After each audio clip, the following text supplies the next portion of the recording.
Fuck you, MAGA Mike Johnson.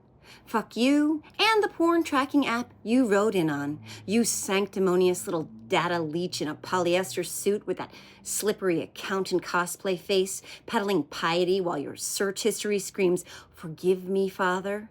You are a church potluck casserole left in a hot car, bubbling, gelatinous, and morally suspect. You preach family values while protecting predators. You quote scripture like a liar rehearsing his alibi. You wield your faith like a clearance sale on absolution. You once bragged that your teenage son is your accountability partner.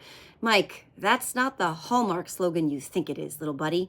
Normal dads play catch. You two compare browser histories like freaks at a confession.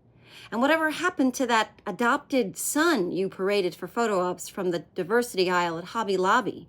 Funny how he vanished the second you stopped needing him for moral theater. You talk about family like it's PR, faith like it's merch, virtue like it's something you can Venmo. You've turned Christianity into a cover story for cowardice, the Bible into a burner phone for corruption, and the speaker's gavel into a prop for whatever depraved sitcom your cult is filming this week. You compared yourself to Moses once. Bold move for a man who couldn't part a puddle with a leaf blower.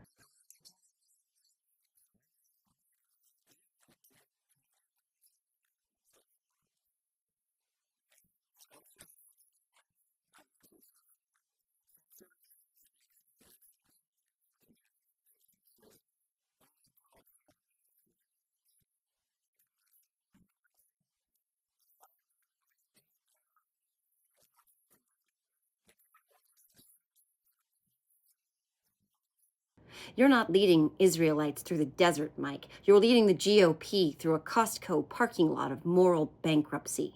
Because while you're preaching Christian values, you're denying democracy. You still haven't sworn in a duly elected congresswoman from Arizona because her vote would make 218 to release the Epstein files. You're blocking representation to protect a rapist's Rolodex.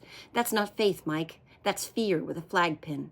And you've spent this past week lying about the No Kings protests, calling them violent and un-American, when the only person caught with a weapon was a MAGA guy playing army in a Target parking lot. There were millions of us out there, Mike, and the scariest thing anyone carried was a reusable water bottle. You said Soros funded it. Cool. Where's my check? You said the footage was recycled from 2017. Hilarious, since that was winter, and this weekend the trees still had leaves. The only thing frozen this time was your party's credibility. You talk about decency while worshiping a man who bragged about sexual assault, called immigrants rapists, and told his followers to knock the crap out of them. When Trump incited a mob to storm the Capitol, you called it passion. When peaceful Americans marched for democracy, you called it hate. You're not a Speaker of the House, Mike. You're a coward in cufflinks, a fraud in a prayer circle, the gelatinous embodiment of everything that makes this country roll its eyes and open another bottle of wine. So here's the sermon you can't plagiarize, buddy. Swear her in, release the files, stop lying, stop hiding, do your fucking job, because the truth is coming. And when it finally floods the gates you've been guarding, I hope you can swim, because the sea is rising, and so are we.